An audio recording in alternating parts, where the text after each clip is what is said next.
This is the Kitchen Sink WP Podcast, episode 388. I program my home computer. We have a server crash. 404 error. Page not found. Links aren't working. System is crashing. System is crashing. System is crashing. Your old HTML website. Barely alive. We have the technology. We have WordPress. A new website. Better than it was before. Better. Stronger. Faster.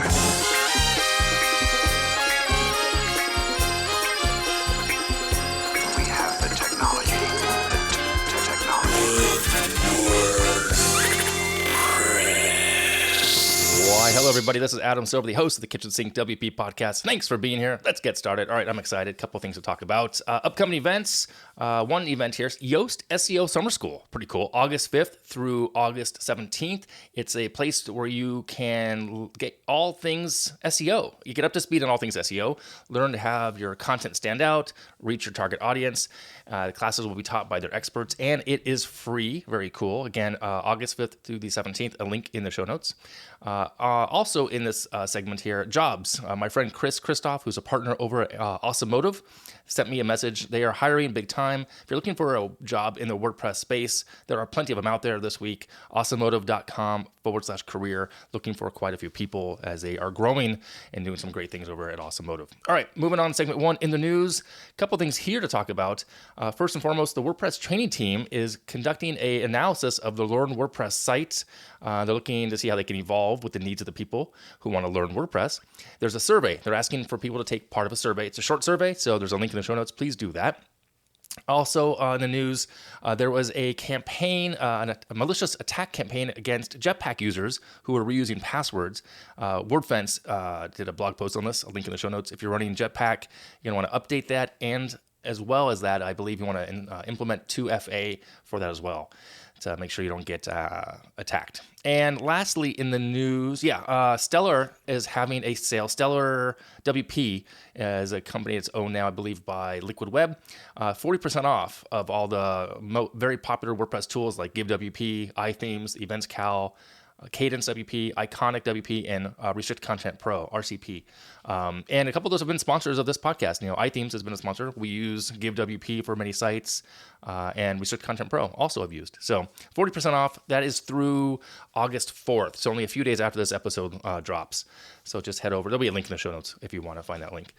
Okay, that is it for the news. Moving on to the segment 2, meat potatoes. This week, I'm talking about dealing with negative people because, you work for yourself possibly, or you want to be an entrepreneur, or you've launched something already, or you're just about to. Either way, wherever you are, you're afraid because there are negative people out there in the world. And there are three categories of these people that just might sabotage your efforts.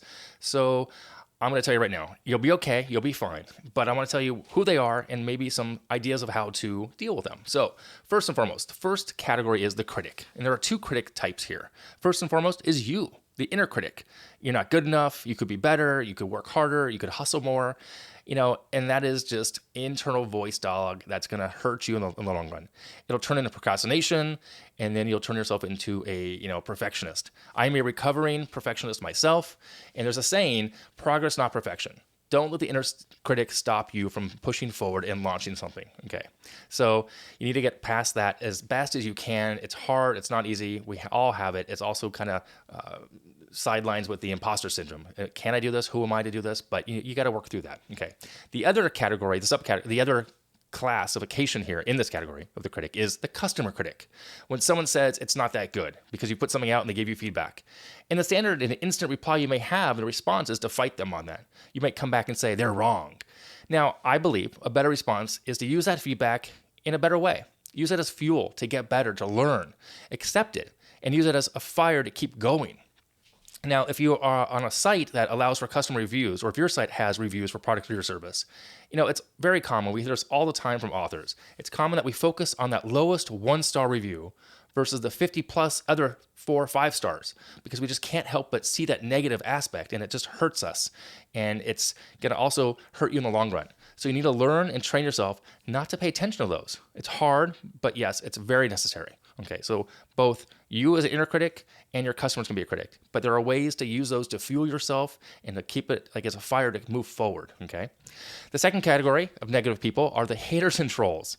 Now, Oddly enough, I think they can be kind of funny because they take a bunch of their own time. They write some long-winded diatribe, review, or blog post about what they think about your service or product that they probably really don't even know or use. And they don't have any solution to it. They don't give you any feedback that's going to actually be helpful. It's not constructive at all. The only thing it does is waste your time. So I say to them, I don't say anything to them. They have their own issues, clearly. So how do you deal with them? Well, there's an old saying, don't feed the trolls. If you take the sports analogy here, they're not even in the game. You're in the game. You have the product or service, right? They're on the sidelines, sucking energy from anyone who will listen. They are the naysayers of like, this team is terrible, right? So why should they have anything to do with what you're doing or feeling about what you're going to do, right? They shouldn't, and if you don't like the comments that they may leave, if you have commenting on for your website, turn them off. Seth Godin did this. I think it was Seth Godin. He made the decision a long time ago, turn off commenting because they added nothing of value whatsoever to a conversation. And he didn't have the energy, nor did he need to spend the energy in dealing with it. So he just puts out content consistently, blog posts, and he doesn't care about comments. So if you have them on, you don't need to read them. You could actually have someone else moderate them. And if it's your own platform, you can remove them as well. There's no reason not to. Why leave hate and negativity on your platform? You have the right to remove any comment you want. Okay.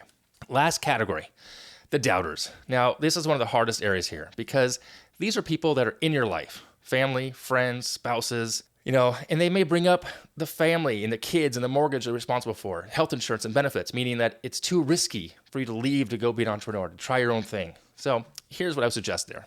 Give them some space. Some people would call it grace. They don't know your situation as well as you know it. Perhaps you work in a really, really, really toxic company. I'm just saying because I've been there. And you've saved up enough money to make the leap. Again, I've been there. And they don't see that. All they see is like you have a stable income and a job, but they don't see how miserable you are. Okay, so they're also potentially too afraid for themselves for a shift of mindset and a change. So they're afraid for you as well. It's the story of the crabs, right? Where a crab is placed alone in a bucket, can easily climb out and escape. But we put them in a whole bunch of crabs in a bucket. That phenomenon occurs one at a time. One crab tries to escape, the other one pulls them back down with them into the misery, right? It's that collective demise. So simply prove to them that you've done it and launch. It's simple as that. It really is. The doubters, even though they love you and they care and they want the best for you, they don't know your situation. So you have to, once again, move beyond that. And remember, you can't please everyone, nor can you control what they think or say. So get it done, do the work, get the results that you want. Okay, so I hope that's helpful to stop the haters and the negative people around you for launching things. So on that same similar topic, segment 3, tip and tool of the week. This week's tip, it's a blog post over by Sean West. He is a prolific content creator, courses and whatnot. He has a post called Sean's Content Creation Flywheel. And it's a mind map. It's how he sees and how he creates his content and how he works through how he's going to create content. I'll link to it in the show notes. Pretty cool. And I think it's valuable because we're always looking to put more content out there and figure things out and kind of get past ourselves as far as our own inner critics. I'm going to use that one for this case. So check it out. It's at seanwest.com/2020/Sean-content-creation-flywheel. A link in the show notes. Much easier. And there you go. All right. I'm going to wrap it up here. If you have any questions, by all means, send it in via email, adam@kitchensinkwp.com, or use the speak pipe function on the website. You can support the show, become a Patreon, kitchensinkwp.com/Patreon, much like Rodney Harper just did last week. Thanks, Rodney, for joining the Patreon side. Much appreciated. You can sponsor the show. There's a form on the website. And if you're looking for coaching for a side hustle idea and to have support and accountability, that's over at adamsilver.com. Thanks for listening. See you next week. Now go out and do some awesome things with WordPress. All right. Bye-bye.